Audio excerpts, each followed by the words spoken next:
It is Fat Electrician, Operation Plumbob.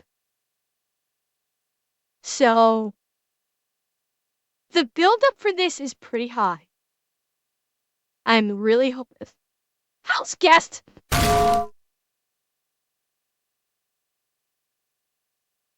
Bad house guest. Don't now insult my cooking if you've never had it. I am a perfectly decent cook. Thank you.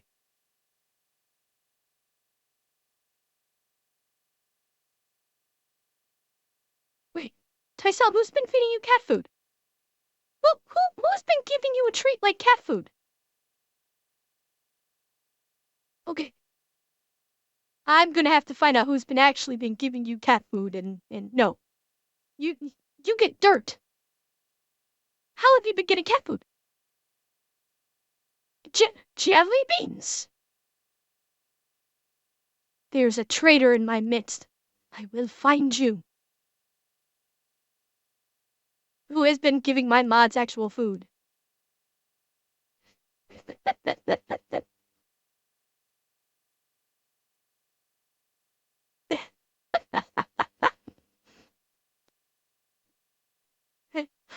and I may not be a chef, but I consider myself a decent cook. I can work around the kitchen, okay, just fine. And Lockwire, thank you for the follow. Welcome. I hope you're having fun. I mean, I had some tasty buffalo wings for dinner tonight, so I do okay.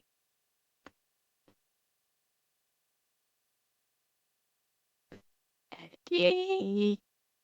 Okay, enough joking around. We should get to this. There's been a lot of build up for this. We should get to this bit. So chat, let's check her out. Operation Plumbob from Sad Electrician. And here we go.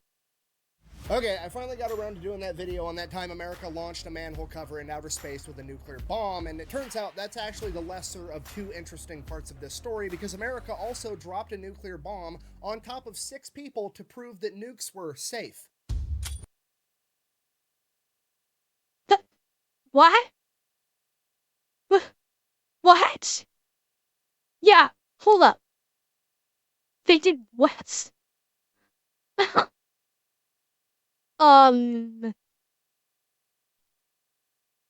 Say what now?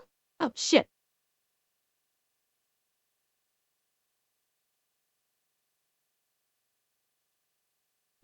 Okay. This is gonna get scary. The nuclear bomb, and it turns out that's actually the lesser of two interesting parts of this story, because America also dropped a nuclear bomb on top of 6 people to prove It's okay, that could have been because I paused it. It should sync back up again, I think. that nukes were safe. Today we're talking about Operation Plumbob. The professional way to explain it would be to say that it is a bunch of nuclear testing that was carried out by the United States government in the late 1950s in the deserts of Nevada. However, in reality, it is more akin to the United States government dicking off with nuclear warheads in the desert, like they're a bunch of rednecks on 4th of July with fireworks. We'll shoot fireballs at it. But first, a word from our sponsor. Oh, Nicholas. Yeah. Is this my Father's Day present? Well, I do have a surprise for you. What's that? Our credit cards are maxed out. I'm gonna need you to fix it. I'd like to go shopping. This video is brought to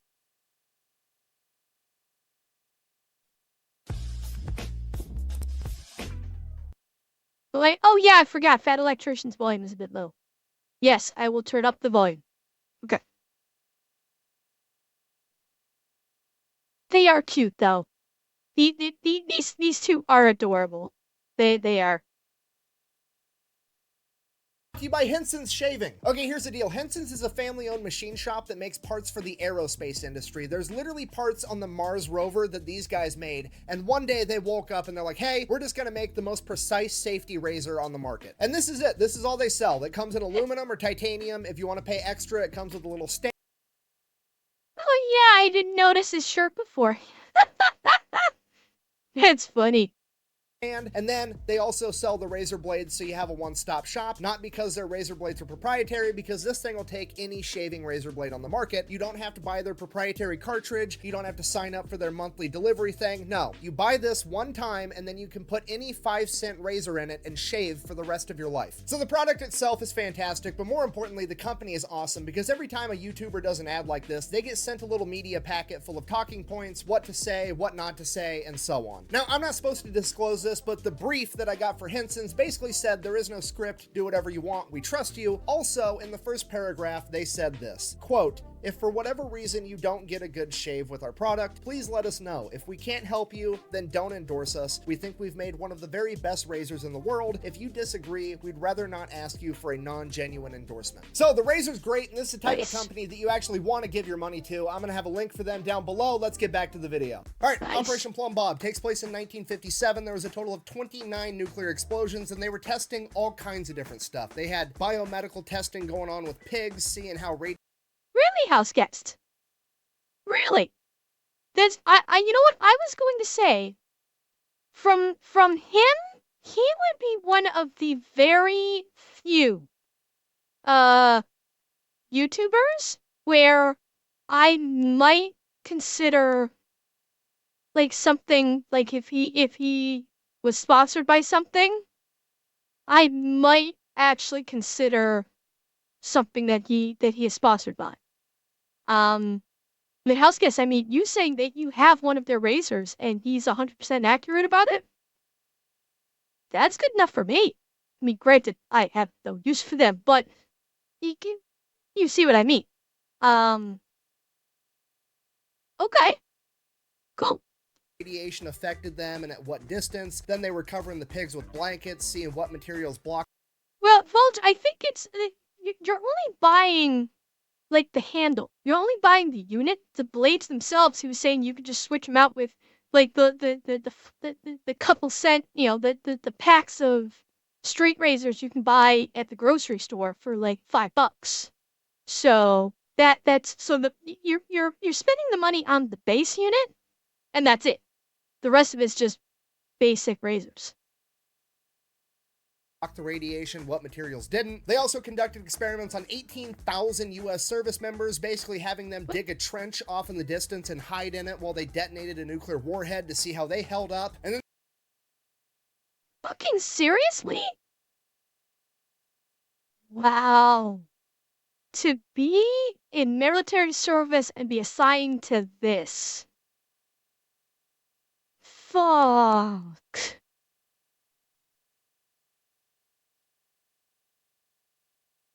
Yeah, I suppose so, Eki. Wow.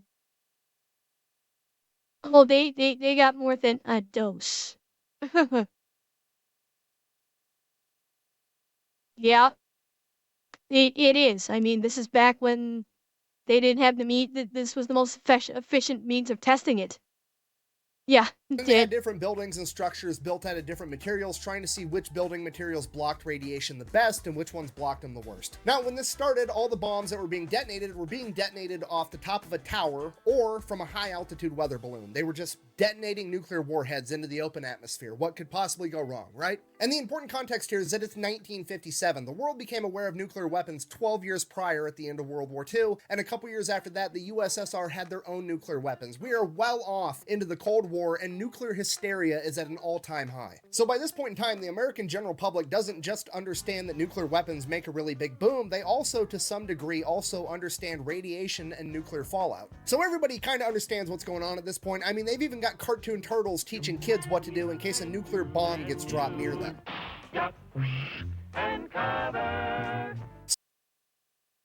Hey, can I just say,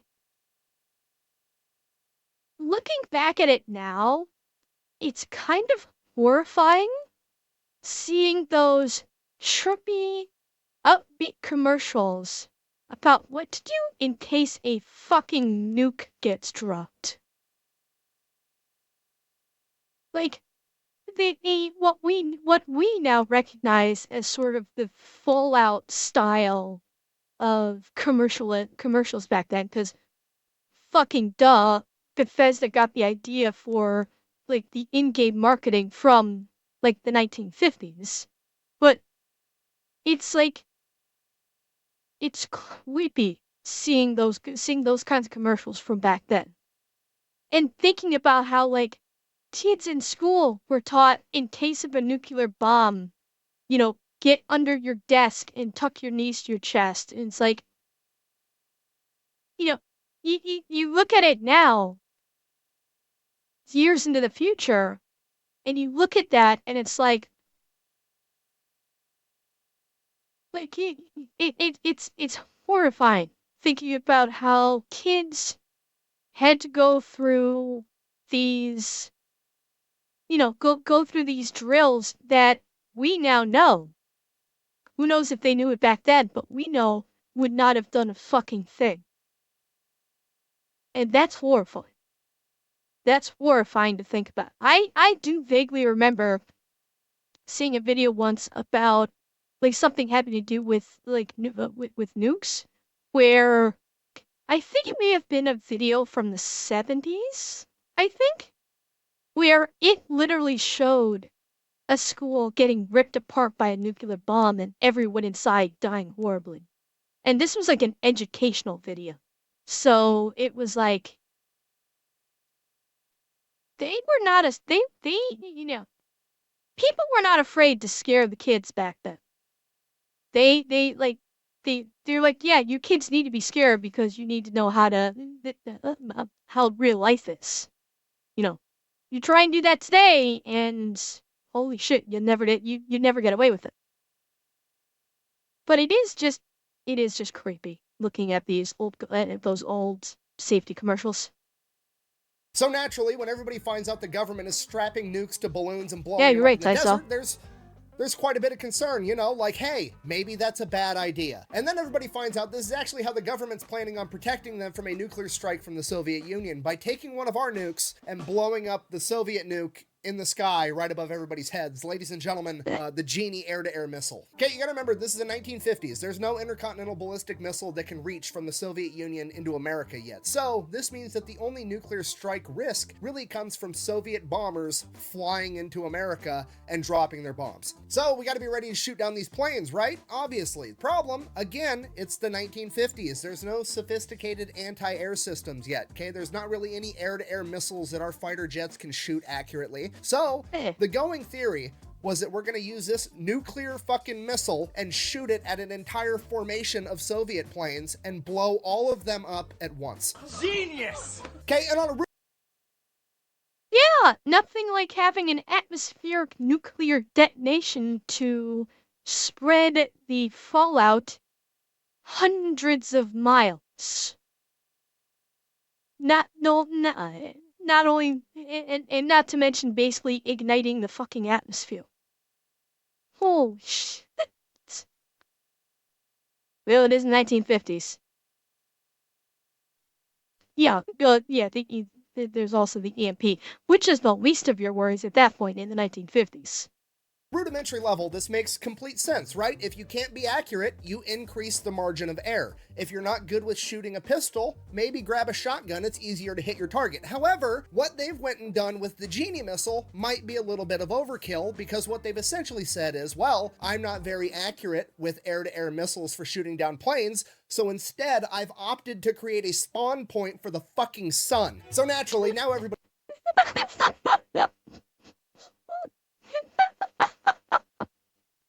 Oh, that's a great line.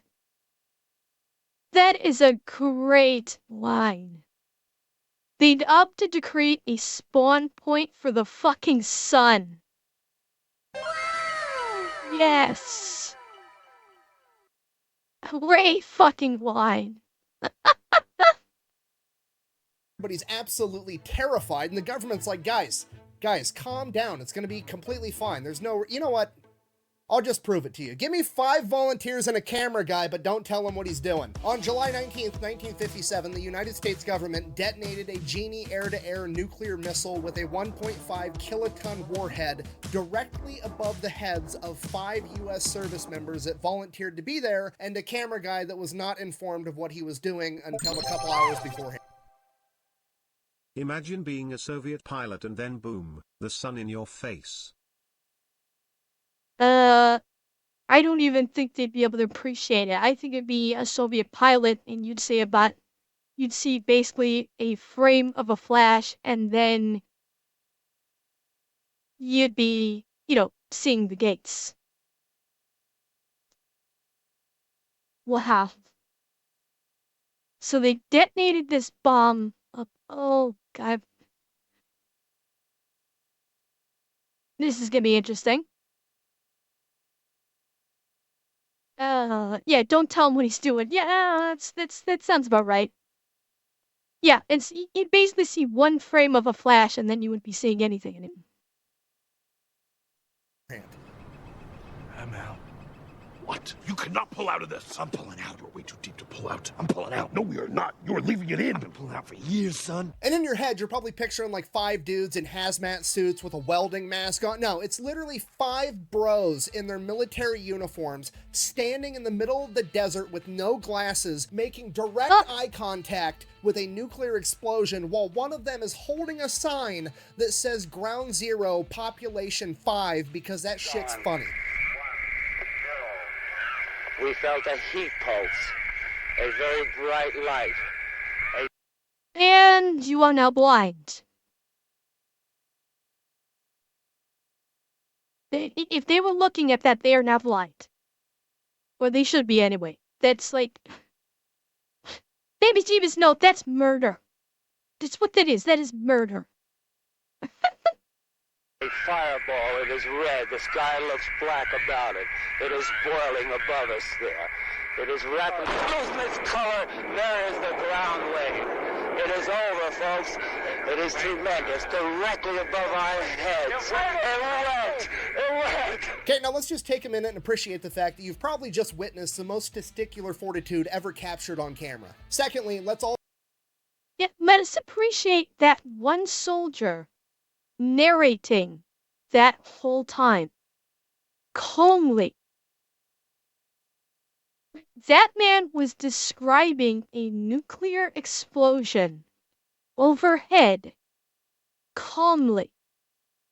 Like, he had a few stutters in there, probably when the shockwave hit, but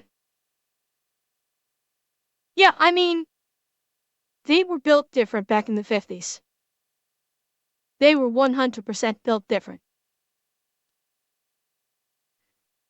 Also admire the fact that the sign that says Ground Zero Population 5 is not only funny at face value, but it's hilarious that they only counted the 5 of them in the camera and not the cameraman himself, because even back in 1957, they knew that the cameraman never dies. I'm actually like Frodo Baggins. And out of respect for them being, to the best of my knowledge, the only 6 people that have ever volunteered to have a nuclear warhead dropped directly above their foreheads, I'm going to go ahead and read their names off. The cameraman's name is George Yoshitake, and the 5 service members are as follows: Colonel Sidney Bruce, Lieutenant Colonel Frank Ball, Major John Hughes, Major Norman Bodinger, and Don Luttrell. Apparently the cameraman, Mr. Yoshitake, had filmed a bunch of other nuclear tests in the past, and he thought that this was going to be no different than all the other ones, you know, where he's miles and miles away just filming a mushroom cloud, and he didn't know that they were going to be dropping the bomb directly above him until like a couple hours beforehand, and he was already there. After arriving to the test site, he was briefed on what was going to go down, and according... Yeah.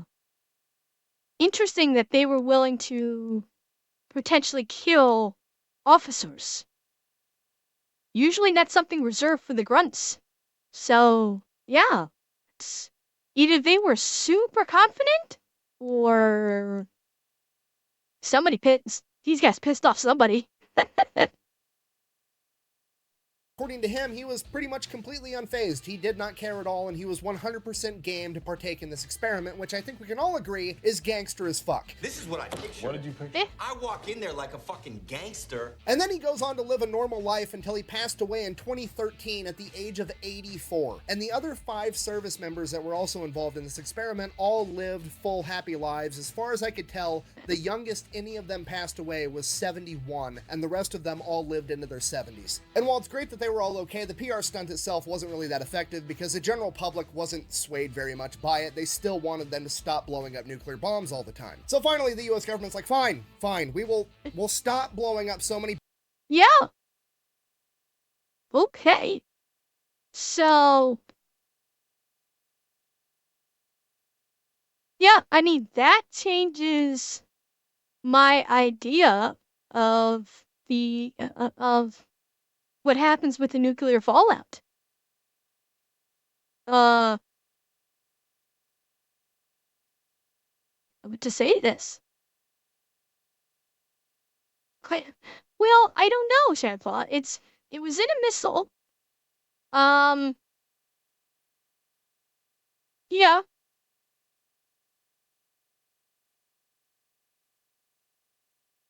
No, no. That's very interesting.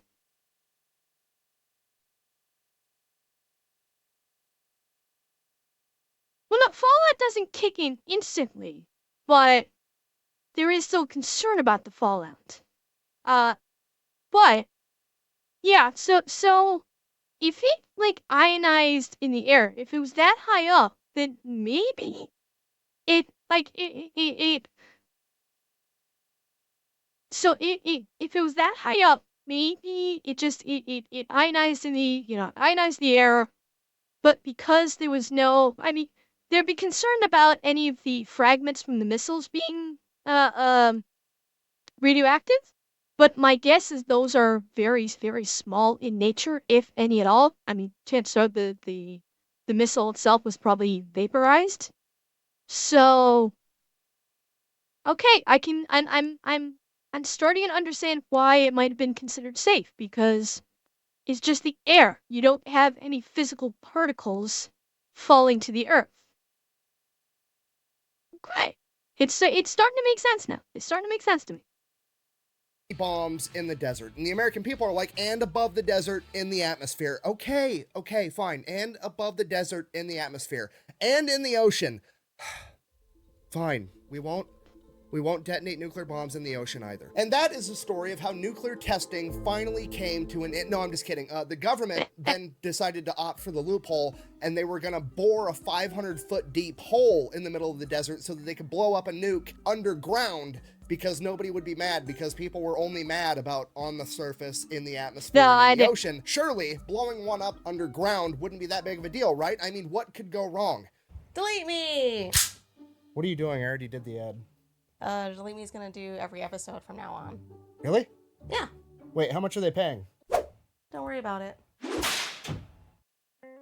Anyways, you guys know the deal by now. It's pretty straightforward. You give Delete Me money, they turn around and they make sure that data brokers on the internet aren't selling your personal information, and after they get it all taken down initially, they continue to monitor it and make sure nobody else starts selling it in the future. So if you're interested, Wait a minute, I just realized we got 2 wife cameos in one episode. That's a new one. Cool. link and a discount code down below. Let's keep going. I mean, I'm not an overly smart guy or an explosions expert or anything, but I mean, off the top of my head, I've got some concerns. Primarily, I've seen the cinematic masterpiece Armageddon, where Bruce Willis convinced me that a bunch of dudes that work on an oil rig are easier to train to be astronauts than teaching astronauts how to drill a fucking hole. I mean, that was the entire premise of the movie. Drill a hole, stick a nuke down it, blow the planet you're on in half. I understand 500 feet probably isn't deep enough for that to be realistic, but still, nothing good can come of this. You're gonna like piss off King Kong or unleash that Balrog thing that killed Gandalf in Lord of the Rings. Something bad is gonna happen. Now, luckily, they're not planning on detonating a nuclear warhead in this hole. They're just planning on blowing one up. And what I mean by that is the premise of this experiment was basically, remember, we're worried about the USSR bringing bombers, planes, and dropping a nuclear bomb on America. And we're planning on shooting those USSR bombers down. Essentially, we're gonna blow up those planes that have a nuclear weapon on board. They want to know what happens when you blow up a nuclear weapon with a conventional type bomb or missile, right? Einander, thank you for the biddies. And honestly, what he's talking about here does make logical sense. You would want to test what would happen if you blew up a nuclear weapon with conventional ordnance. That does make perfect sense in my mind. If they didn't know beforehand, yeah, you kind of need to know the effect. So I can honestly appreciate the need to test this by the United States government. It does make perfect sense in my mind. So they're going to stick a nuclear warhead in the hole with another bomb, and they're going to blow up the conventional bomb and see if that blows up the nuclear bomb as well, because we need to know that. And the going theory is that the nuke is not going to explode because nuclear bombs have to be set off in a very particular way, and if they don't get set off in that exact way, there's safety measures that are actually supposed to kill the nuke rather than set it off. But that's all theoretical, and there's only one real way to actually test it, right? You're going to back up, grab a camera, yell World Star, and see what happens. So that's exactly what they do. July 26th. Yeah, Baby Jeebus, I think the same thing. And Snark Monkey, thank you for the follow. Welcome. Yeah, Baby Jeebus, that is my thought too. Is just like he was saying that nuclear weapons should be designed to detonate in a very specific way. And if they don't, granted, we are talking about Russian nuclear bombs in this scenario, so who is to say that they have those same measures in place for nuclear detonation? I do not know enough about nuclear warfare to know if all nuclear weapons detonate in the same manner or if it's just the way the US did it. So maybe it's possible. It's I think the question may have been, did the US, the fault maybe it could be somewhere else, but what if the USSR fucked with it in some way? And so maybe they have got it set up to work differently than what the US did, which would make sense to want to test the viability of exploding the nuke with conventional ordnance. Because you don't know if Russia had adjusted the nukes in some way.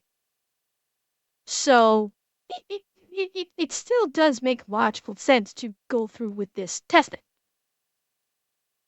1957, they have the first underground nuclear test ever, known as Pascal A. Takes them all day to set it up. They got to lower the device down this hole, they get everything ready. Then, on top of the hole, in case the nuclear bomb does go off, they lower a 5-foot thick slab of concrete that weighs thousands and thousands of pounds. And then on top of the hole, they have some kind of lid. I'm not sure what material it was, they didn't say, but sitting on top of the lid, there was a bunch of sensing equipment, because remember, they're not expecting a big explosion. They're expecting a really small explosion, and they want to get as much data from it as possible. So they have like sensors and cameras aiming down the hole through this lid. And I will now let the head scientist in charge, Bob Brownlee, take the story from here. And I quote, "They finally got it down the hole, by my recollection, about 10 o'clock at night or so. There wasn't much time to go back to Mercury, go to bed, get up the next morning and shoot it. So somebody said, why don't we just shoot it now and then go in? And it was the world's finest Roman candle, because at night it was all visible. Blue fire shot hundreds of feet into the air. Everybody was down in the area, and then they all jumped up, jumped in their cars, and drove like crazy, not even counting who was there and who came out of the area." So the safety equipment didn't work. The nuclear part went off, generating... Oh shit.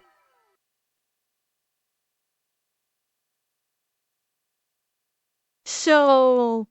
Bang, bang, bang, bang, bang, bang, bang, bang. They were wrong. That's bad. That's a big oops. That's a big oopsie. Yeah, I think oh no is I think oh no is a bit lightweight. Yeah, I mean Tysell, it probably would have been very impressive to see. Also terrifying. an explosion about 50,000 times bigger than they were anticipating. Apparently, the explosion was so large that seismic equipment from all over the world could sense this explosion. You know, seismic equipment being the shit they use to detect earthquakes. Another scientist that was present described it as, and I quote, "the biggest damn Roman candle you ever saw. It was beautiful. Big blue glow in the sky." And because... Yeah, do you remember the last time we saw something that did a big blue glow in the sky? Yeah, that would have been the, well, at least us in, present time. That would have been the Chernobyl incident. The the ionized air glowing blue. It's not good. That's not a good thing.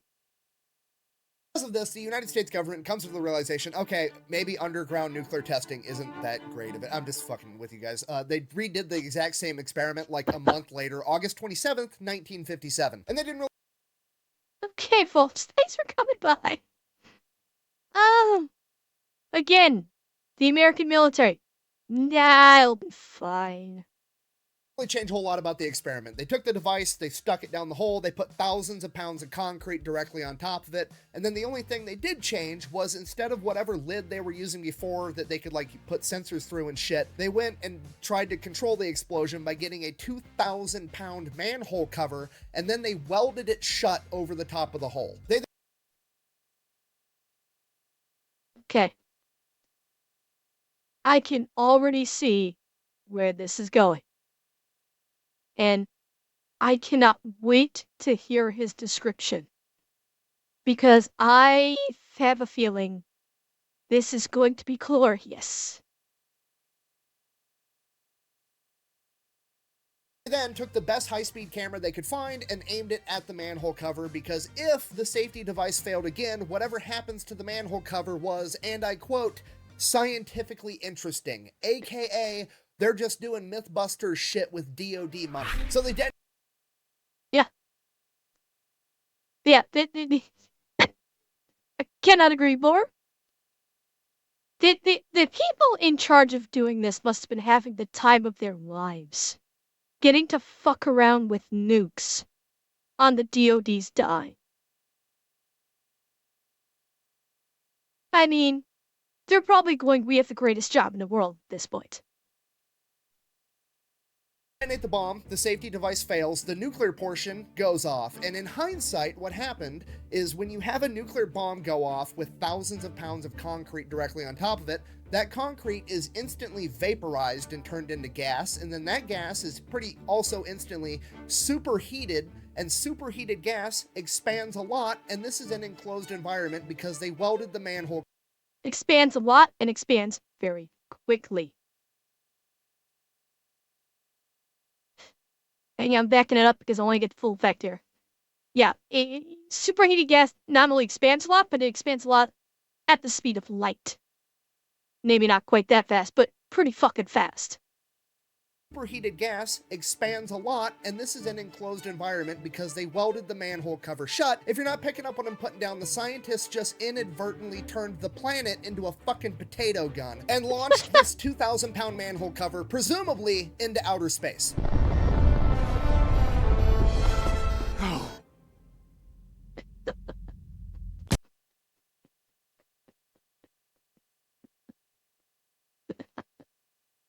Better plot than The Last Jedi. Better plot than The Last fucking Jedi. Right there.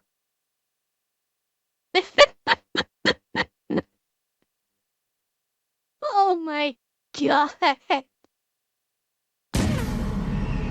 So all the scientists, being pros, start asking the question that everybody wants the answer to. How fast do you think that manhole cover was going? So they go to the high-speed camera. Okay, this camera is taking 1 frame per 1,000th of a second. Okay, it's a lot of fucking pictures. The manhole cover appears in one singular frame, and that is it. So because it was only captured by a single frame and not multiple frames, they can't calculate how far it was traveling over a period of time, so all they can calculate is the minimum speed that it would have to be going to only be captured by a single frame in the span of the camera shot. And the calculation they came up with was that manhole cover was moving at least 150,000 miles an hour. That is Mach 195. It is 195 times faster than the speed of sound. And the best part about all this is that this happened prior to Sputnik 1, meaning that if this manhole cover made it into outer space, it was the first man-made object to ever make it into outer space.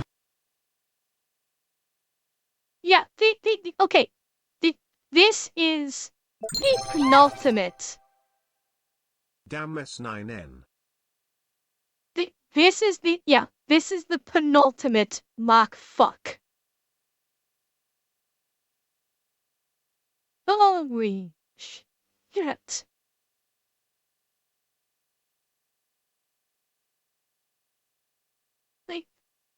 This is yeeted personified. This is the original yeet.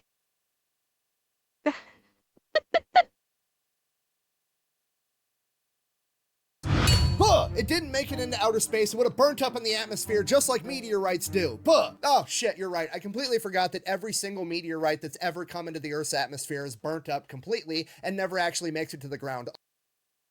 Incorrect. Well, his phrasing, meteorites, actually means that it did make it through the atmosphere. And I learned this one from Roanoke Gaming.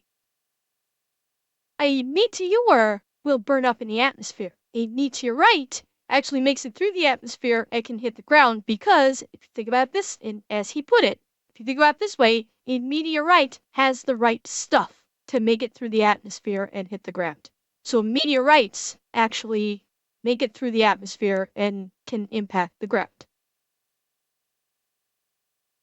Oh, I love Roanoke. I love his stuff. I just watched one of his videos today.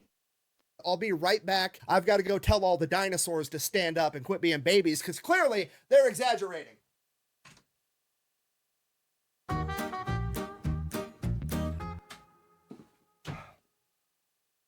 Guys, they're dead. This is completely different from a meteorite for multiple reasons. For one, a meteorite's never been made out of 2,000 pounds of refined steel. For two, a meteorite's moving at about 30,000 miles an hour when it collides with the Earth's atmosphere. This thing's moving at 150,000 miles an hour, and space is only 62 miles up, okay? This thing made it to outer space in a second. Even friction was like, what the fuck was that? Thirdly, the collision with the atmosphere is nothing like a meteorite, right? A meteorite is a rock traveling through the vacuum of outer space with no other forces acting upon it, and it collides with Earth's atmosphere, and then it gets slowed down and it gets burnt up, okay? The manhole cover isn't just moving at 150,000 miles an hour through the atmosphere. It is being propelled by a channeled nuclear explosion with all of the gases, aka the atmosphere behind it, also moving 150,000 miles an hour in the same direction. Yes, science! Okay. If you're not picking up what I'm putting down, this thing dented the moon. Let me just put it that way. And just to be clear, I'm not saying that I'm correct. I'm simply saying I'm incredibly ill-equipped to answer this question accurately, and no I'm offense, off but now. there's about Thank a you for the follow. 99.999% chance that you are too. So my verdict in regards to this manhole cover is going to be that it's still up in the air.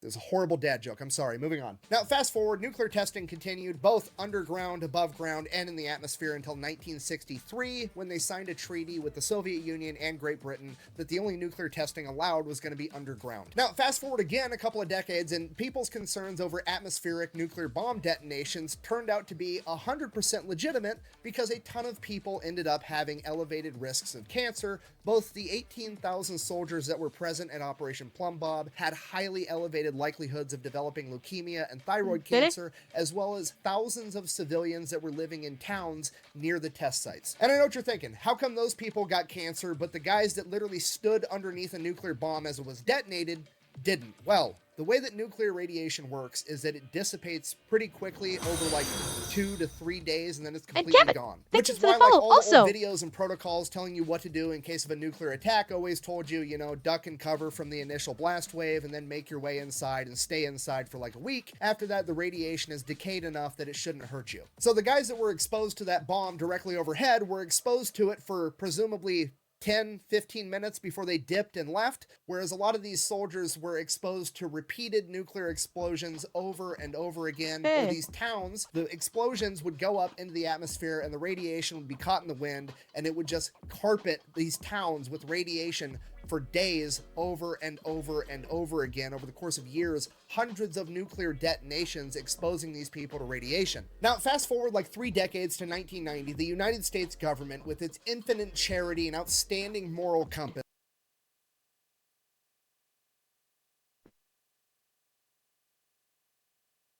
Chat. I can already see where this is going. Can you see where this is going?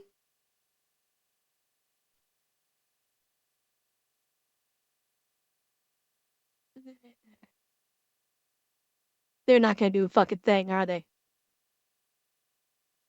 finally decides that they're going to pass the Radiation Exposure Compensation Act, where they're going to pay these people that were wrongfully exposed to radiation due to their negligence. If you got cancer and you could prove that it was because of them, they would go ahead and they would give you $75,000 in one lump sum if you were a soldier on the ground, or if you were an innocent civilian just living your life in a town miles and miles away, they would give you $50,000. There's no other legal course that you could take. You can't sue them for more. You can't reject it. Just, here's what I'm going to give you.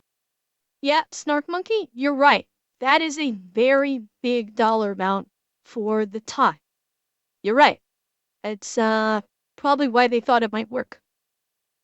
Fuck off. Wow, that sounds like a really good deal. How about I give you the finger?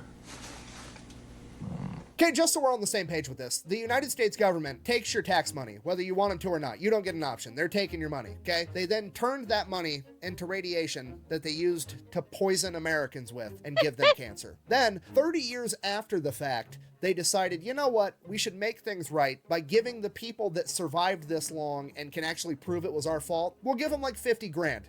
Bear in mind, that 50 grand is also money that was tax money that they took. So they took your money, used it to poison you, and then to pay you off, they gave you some of your money back. I'm from the government, and I'm here to help. Can you... Let's hear it again. To pay you off, they gave you some of your money back. I'm from the government, and I'm here to help. Scariest words in the English language if you reside in North America. 100%.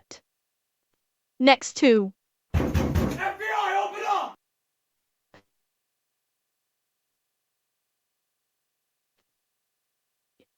there's a reason why anybody hears those words. Even if they've never heard them before in their life, they automatically have a visceral, instinctive reaction of, get the fuck out of there. Can you understand how absolutely crazy that is? Imagine if somebody walked up to somebody on the street and was like, hey, give me all the money in your wallet or I'm going to throw you in a cage for years against your will. And you're like, okay. And you give them all the money in your wallet. They turn around, they go buy brass knuckles, come back, and then punch you in the face with the brass knuckles that they just bought with your money. And then they look down at you and they're like, oh, I really hurt you, my bad. And then they get into your pocket, find another $20 bill, pull that $20 bill out of your pocket, and then hand it back to you to pay you off for punching you in the face. It's never too early to learn that the government is a greedy piglet that suckles on a taxpayer's teat until they have sore, chapped nipples. I gotta end this video. I feel radicalized. In conclusion, this has been the story of 6 crazy bastards that volunteered to have a nuclear bomb detonated directly above their head, and that time that America may have accidentally launched a manhole cover in... Oh, shit! Sorry, I accidentally hit something on my mouse. Sorry. into radiation that they used to poison America. Give me all the money in your wallet, okay? And then punch down at you, and they're like, oh, Bill, pull that 20 in the face. It's never too early until... In conclusion, this has been the story of 6 crazy bastards that volunteered to have a nuclear bomb detonated directly above their head, and that time that America may have accidentally launched a manhole cover into outer space, potentially becoming the first man-made object ever, and that time that the US government poisoned tens of thousands of people with radiation, giving them cancer, and basically had no consequences for it whatsoever. Thanks for watching. The best way to support the channel is go buy some merch over at thefatelectrician.com. Quack bang out. Government giving people cancer with 0 consequences while trying to tell me I can't drink raw milk. I don't even want to drink raw milk. I'm just mad they think they can tell me I can't.